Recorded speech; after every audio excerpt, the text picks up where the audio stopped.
Okay, good morning students. तो आज हम पढ़ेंगे फिजिक्स। और फिजिक्स में हमने अभी तक क्या कर लिया? अभी तक हमने डायमेंशनल फॉर्मूला तक कर चुके हैं चैप्टर को। उसके बाद अब हमारा चैप्टर आएगा जिसमें हम पढ़ेंगे यूजेस ऑफ डायमेंशनल एनालिसिस।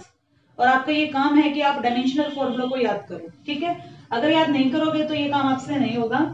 तो आज का टॉपिक है uses of dimensional analysis.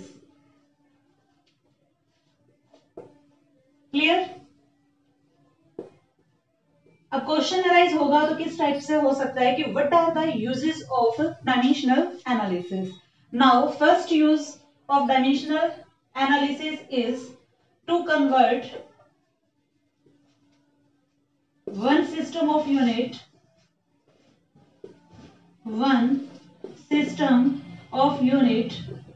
into other system। Dimensional analysis की हेल्प से हम क्या कर सकते हैं, जो वन सिस्टम ऑफ यूनिट होता है उसको हम अदर सिस्टम में कन्वर्ट कर सकते हैं। कैसे करेंगे वो आप आगे देखोगे। सेकंड यूज की बात करें तो डायमेंशनल एनालिसिस के हेल्प से हम किसी भी फिजिकल फॉर्मूले को चेक कर सकते हैं। इट मींस सेकंड यूज क्या बन जाएगा, to check the correctness of given physical relation. Clear? हम किसी भी गिवन फिजिकल रिलेशन की करेक्टनेस को क्या कर सकते हैं, चेक कर सकते हैं with the help of dimensional analysis. And third use is to drive the relationship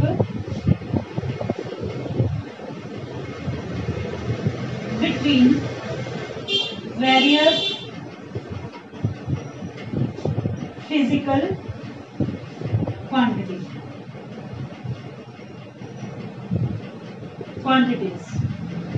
हमें बहुत सारी फिजिकल क्वांटिटीज दी जाएंगी, उन क्वांटिटीज के बीच में हम क्या कर सकते हैं, रिलेशन फाइंड आउट कर सकते हैं।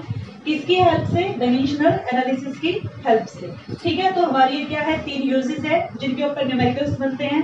तो आज हम करेंगे first use of dimensional analysis, जो कि क्या है, to convert one system of unit into other system. Second application क्या है, to check the correctness of given physical relation. And third, जिसमें हम क्या करेंगे, आपको बहुत सारी फिजिकल क्वांटिटी दी जाएंगी और उनके बीच में हमें क्या करना है, एक फॉर्मूला ड्राइव करना है। ठीक है, आप ये राइट स्टूडेंट? तो हम स्टार्ट करते हैं। लेट हमारे पास क्या है, एक्स। और एक्स क्या है, कोई भी फिजिकल क्वांटिटी।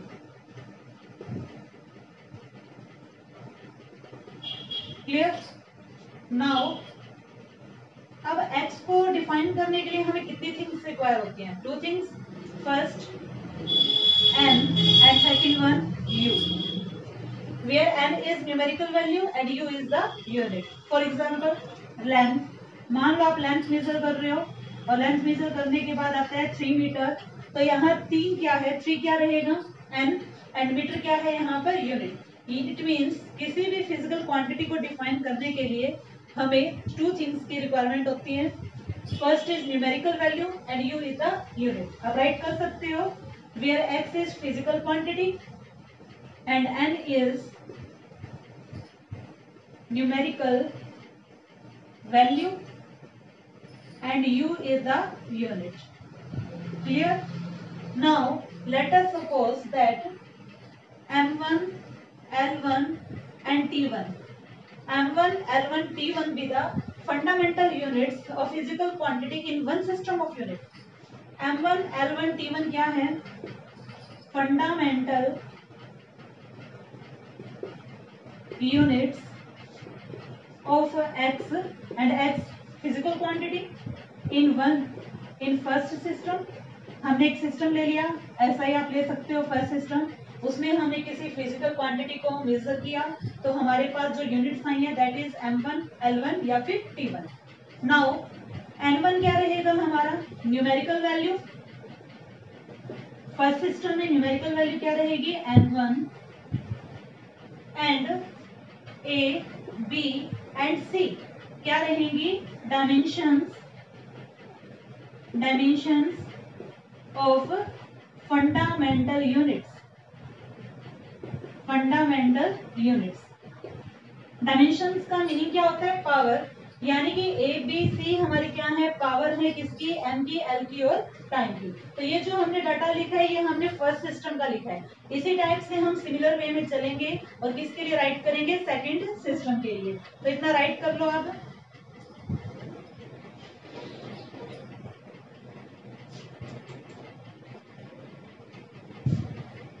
नाउ अब हम क्या करेंगे? सेकंड सिस्टम में इन्हीं थिंग्स को राइट करेंगे। तो late us suppose that M2, L2, T2 क्या रहेंगी? फंडामेंटल यूनिट्स ही होती है। ये आपने पढ़ लिया होगा पिछला सारा। फंडामेंटल यूनिट्स ऑफ एक्स क्या है? Physical quantity in other system. कोई और सिस्टम ले लेते हैं, सपोज सीजीएस मान लो आप, जो भी आप लेना चाहो सीजीएस ही लेंगे हम। तो हम दो ही सिस्टम लेके चलेंगे, एसआई और सीजीएस। M2, L2, T2 क्या रहेंगे? फंडामेंटल यूनिट्स है, सेम फिजिकल क्वांटिटी। देखिए फिजिकल क्वांटिटी यहाँ चेंज नहीं हो रही है। यहाँ भी आपने x लिया था और यहाँ भी क्या है? x लिया है। अगर ऐसे समझ नहीं आ रहा कि मैं क्या लिख रही हूँ तो आप एग्जांपल लीजिए। मान लो आपने लेंथ को मेजर किया एक सिस्टम ऑफ यूनिट्स में, जो कि हम ले लेते हैं 3 मीटर, और इसी लेंथ को अगर आप सेंटीमीटर में लिखोगे तो किस टाइप से लिखोगे? Length is equal to 300 centimetre. तो हमारी इन दोनों केस में फिजिकल क्वांटिटी कौन सी है? लेंथ हुई। अगर हम फर्स्ट सिस्टम की बात करें तो ये हमारा फर्स्ट सिस्टम है और ये हमारा क्या है? सेकंड सिस्टम है। इस सिस्टम के केस में आपके पास N1 क्या है? 3, और हमारे पास यहाँ पर यूनिट क्या है? मीटर। मीटर क्या है? मास है, लेंथ है या टाइम है? तो क्या रहेगी? लेंथ रहेगी। और लेंथ की कितने डायमेंशन है? मास की यहाँ पर सॉरी मीटर की यहाँ कितनी डायमेंशन है? ओनली 1। इट मीन्स आपके पास किसकी वैल्यू आ गई? ए की, बी की या सी की? तो हमारे पास वैल्यू किसकी आई? बी की, क्योंकि जो ए है वो डायमेंशन है किसकी? देखिए सीक्वेंस में आप चल रहे हो, पहले यहाँ पर मास लिखा तो मास की डायमेंशन क्या रहेगी? ए रहेगी। लेंथ की डायमेंशन क्या रहेगी? बी रहेगी। और टाइम की डायमेंशन क्या रहेगी? सी रहेगी। तो सीक्वेंस में चलना आपको। अब आप यहाँ देखिए, यहाँ पर सिर्फ लेंथ है, यहाँ कोई मास नहीं है, तो मास की डायमेंशन कितनी हो जाएगी? 0। इट मीन्स ए की वैल्यू क्या लेंगे? 0। इसी टाइप से यहाँ पर कोई टाइम नहीं है, तो टाइम की डायमेंशन क्या है? सी है, तो सी की वैल्यू क्या रहेगी? 0।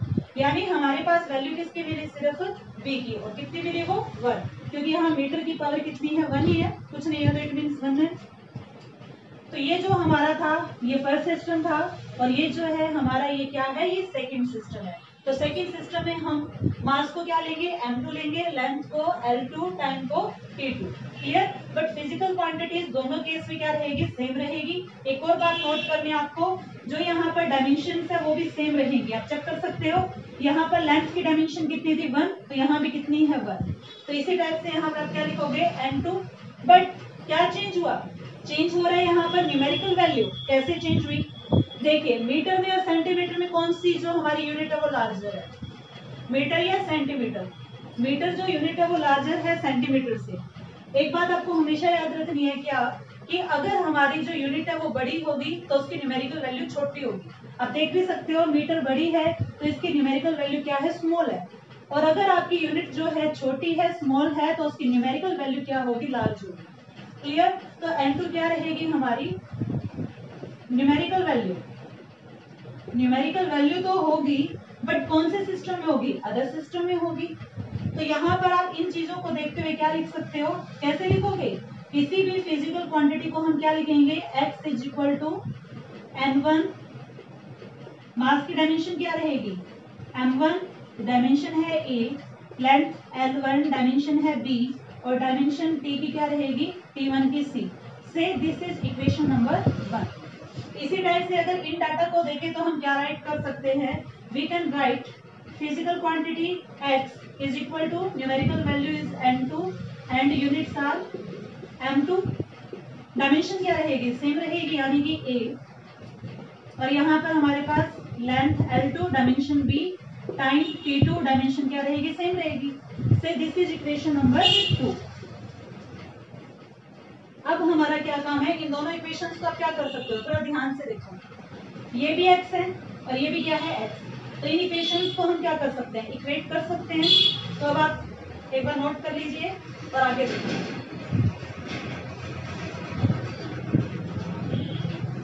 It means from equation number 1 and equation number 2, इन दोनों से आप क्या चेक करोगे कि जो ये वाला है हमारी राइट हैंड साइड वो किसके इक्वल होगी, इसकी राइट हैंड साइड के, तो इन दोनों को हम क्या कर सकते हैं, इक्वेट कर सकते हैं।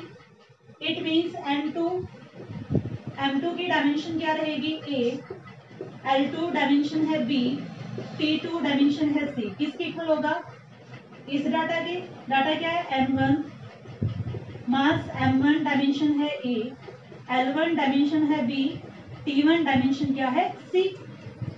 अब हम यहां से क्या निकाल सकते हैं, n2 और n2 क्या था, न्यूमेरिकल वैल्यू।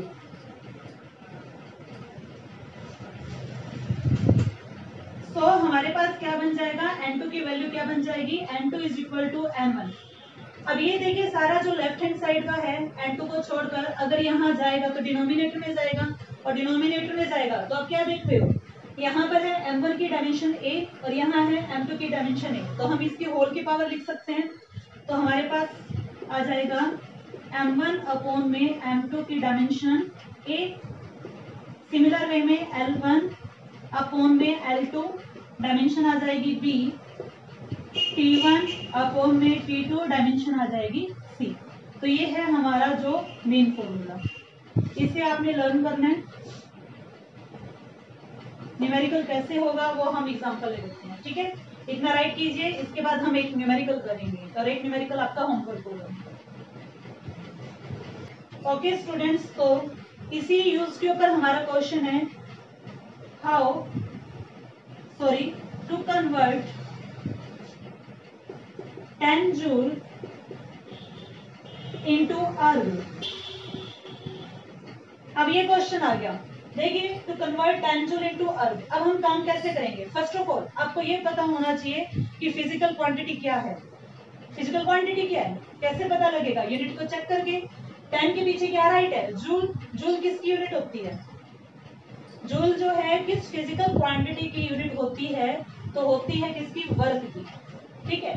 तो यानी कि हमारे पास फिजिकल क्वांटिटी आ चुकी है work, x is equal to work, और वर्क की, हाँ जी, वर्क का डायमेंशनल फॉर्मूला आपको मैंने टोटल 59 डायमेंशनल फॉर्मूले भेजे हैं, आपने लर्न कर लिए होंगे, नहीं किए तो कर लीजिए क्योंकि उनके बिना हमारा काम नहीं चलेगा। तो वर्क जो है, वर्क का डायमेंशनल फॉर्मूला होगा m l2 t,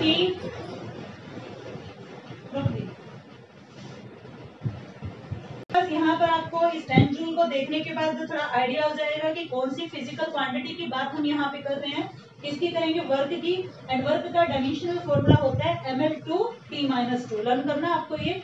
और इस डायमेंशनल फॉर्मूले से आपको a, b एंड c की वैल्यू पता लग जाएगी। a किसकी डायमेंशन होती है, मास की, तो यहाँ मास की डायमेंशन कितनी है, 1, सो a की वैल्यू कितनी आ चुकी है, 1। Now check the dimension of l, L की डायमेंशन 2, सो B की वैल्यू हमारे पास आ जाएगी 2। अब check the value of time, time की डायमेंशन, सॉरी वैल्यू नहीं, डायमेंशन चेक करेंगे। टाइम की डायमेंशन क्या है, -2, तो यहाँ पे C की वैल्यू हमारे पास आ गई है -2।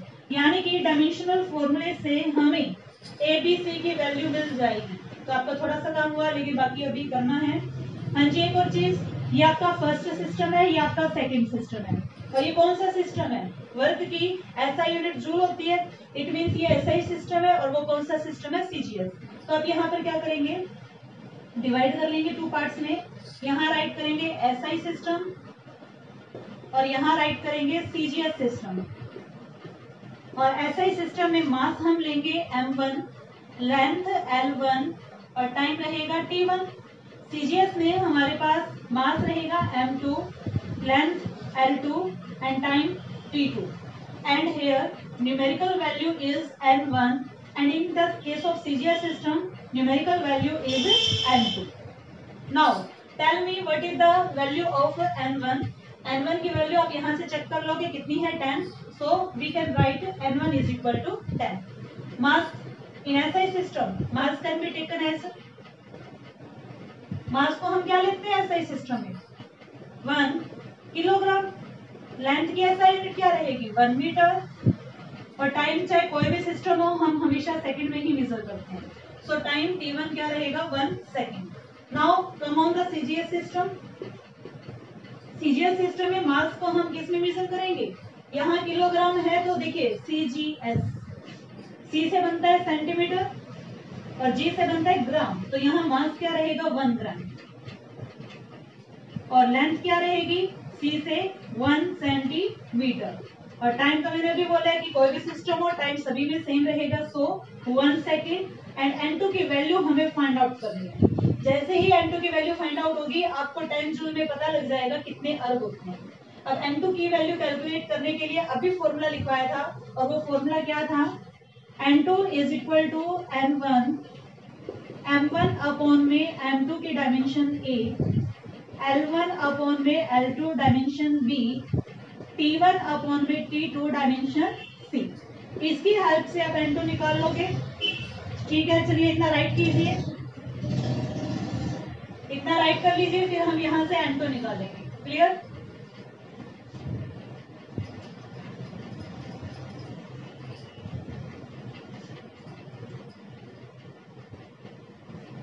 ओके स्टूडेंट्स, तो put the value of all the quantities here.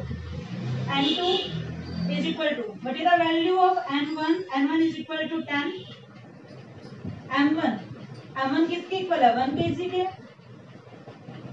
Divide में M2 क्या है 1 ग्राम, डायमेंशन क्या है A, और A की वैल्यू हमारे पास कितनी है 1। नाउ इनटू में L1 है 1 मीटर एंड L2 है 1 सेंटीमीटर, डायमेंशन है B एंड B की वैल्यू हमारे पास है 2। टाइम यहाँ पर T1 कितना है 1 सेकेंड, T2 कितना है 1 सेकेंड, और डायमेंशन कितनी है C and value of C is -2। अब क्या करेंगे, देखिए बिल्कुल इजी सा काम है, ऊपर किलोग्राम है नीचे ग्राम है, तो क्या करेंगे 1 किलोग्राम में हाउ मेनी ग्राम्स 1000, तो कन्वर्ट कर दो, यूनिट खत्म ही हो जाएंगी, क्योंकि हमें क्या चाहिए, हमें न्यूमेरिकल वैल्यू चाहिए, तो न्यूमेरिकल वैल्यू के पीछे कभी यूनिट नहीं आती। तो यहाँ पर आएगा 10, 1 kg में हाउ मेनी जी 1000, नीचे क्या है 1 ग्राम, पावर है 1, 1 मीटर में how many centimetre 100 centimetre, divide में 1 सेंटीमीटर, डायमेंशन है 2, 1 सेकेंड से 1 second cancel out, numerator and denominator both are same, so we can cancel out, तो रिमेनिंग बचेगा 1 और 1 की डायमेंशन रहेगी -2। अब यहाँ देखिए ऊपर भी ग्राम नीचे भी ग्राम, तो cancel out, centimetre cancel out, 10 as it is, 1000 की पावर 1, और 1000 को हम लिख सकते हैं 10 raise to power how much 3 into में, हाँ जी यहाँ 100 की पावर कितनी है 2, तो we can write 10 raise to power 2, और 2 कितना हो गया 4 इनटू में 1 की पावर -2 1 ही होगी, सो 1। हाँ जी यहाँ पर देखिए बेस सेम है तो पावर्स क्या होती हैं ऐड होती हैं, आपने अलजेब्रिक में रूल पढ़े होंगे, जब बेस सेम हो और मल्टीप्लाई हो रहे हो और पावर्स क्या हो जाएंगी फिर ऐड हो जाएंगी। बेस सेम है, यहाँ भी 10 है, यहाँ भी 10 है, यहाँ भी 10 है, तो 10 लिया, पावर देखिए यहाँ पर 1 है, यहाँ पावर 3 है, यहाँ पावर कितनी है 4, सो 10 रेज टू पावर कितना हो गया 8, यानी कि हमारे पास n2 कितना आ चुका है 10 रेज टू पावर 8। यानी हमारा क्वेश्चन क्या था कि 10 जूल में कितने अर्ग होते हैं, तो क्या आंसर आएगा, देखिए यहाँ पर 10 की पावर क्या है 8 है, इसे अलग कर लो, क्योंकि यहाँ 10 जूल कुछ है तो हमारे यहाँ बन जाएंगे 10 रेज टू पावर 7 अर्ग। This is the solution. ठीक है, ये हमारी क्या थी फर्स्ट यूज था जिसमें हमने एक न्यूमेरिकल किया। बाकी आपका एक न्यूमेरिकल होमवर्क में लीजिए, to convert 1 newton into dyne, ये आपका होमवर्क है। 1 न्यूटन में कितने डाइन होते हैं ये कन्वर्ट करके लाना आपको, बाकी हम कल करेंगे। Okay, thank you.